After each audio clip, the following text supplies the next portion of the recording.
حج کی ابتدا 8 ذی الحج سے ہوگی۔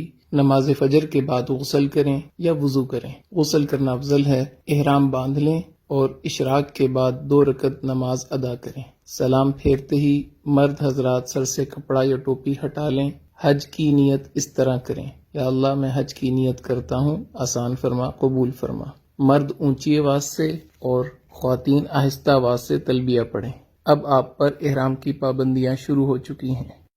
احرام کی حالت میں تلبیہ پڑھتے ہوئے مینا پہنچنا ہے۔ آج کا دن مینا میں گزارنا ہے۔ ظہر، عصر، مغرب اور عشاء کی نمازیں مینا میں ادا کریں۔ ذکر، اذکار اور دعا کی کثرت سے اپنا وقت قیمتی بنائیں۔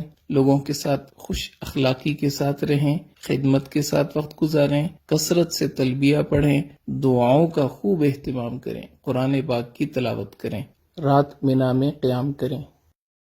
حج کا دوسرا دن 9 ذی الحج، آپ صبح اشراق کے بعد عرفات کی طرف سفر شروع کریں گے۔ عرفات میں پہنچ کر زوال کے بعد ظہر اور عصر کی نماز اگر امام کے ساتھ مسجد نمرہ میں پڑھی تو اکٹھی ادا کریں گے۔ اگر اپنے خیموں میں ہیں تو ظہر اپنے وقت میں، عصر اپنے وقت میں ادا کریں گے، اور درمیان میں آپ نے زوال کے بعد نماز کی ادائیگی کے بعد دعا مانگنی ہے۔ یہ ہے وقوف عرفہ، حج کا دوسرا فرض۔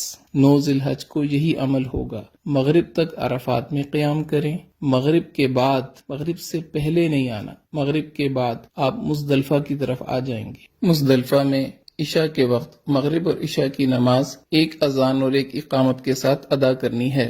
اس کے بعد آپ 70 کنکریاں اکٹھی کر کے اپنے پاس رکھیں۔ اب آپ نے رات وہاں قیام کرنا ہے۔ 10 ذی الحج، حج کا تیسرا دن، اور آپ اس وقت مزدلفہ کے میدان میں ہیں۔ فجر کی نماز ادا کرنے کے بعد وقوف مزدلفہ یعنی مزدلفہ کے میدان میں کھڑے ہو کے دعا مانگنا یہ حج کا پہلا واجب ہے۔ اس کے بعد آپ جب سورج تھوڑا طلوع ہو جائے تو رمی کے لیے منا کی طرف چلیں گے۔ یاد رکھ لیں 10 ذی الحج آج آپ نے 5 واجب پورے کرنے ہیں، ایک فرض کی آخری ادائیگی کرنی ہے۔ پہلا واجب وقوف مزدلفہ ادا ہو گیا۔ دوسرے واجب کی طرف آپ جا رہے ہیں، شیطان کو پتھر مارنے۔ مینا میں آج صرف بڑے جمرہ کو 7 کنکریاں مارنی ہیں۔ اس کے بعد آپ قربانی کا جانور ذبح کریں، یہ تیسرا واجب پورا ہو گیا۔ اس کے بعد آپ اپنے سر کے بال منڈوا لیں، یہ چوتھا واجب پورا ہو گیا۔ اب آپ احرام کھول سکتے ہیں اور عام لباس پہن سکتے ہیں۔ اس کے بعد آپ طواف زیارت کے لیے مکہ مکرمہ بیت اللہ کی طرف سفر شروع کریں۔ بیت اللہ پہنچ کر طواف کریں، یہ آپ کا طواف زیارت ہے۔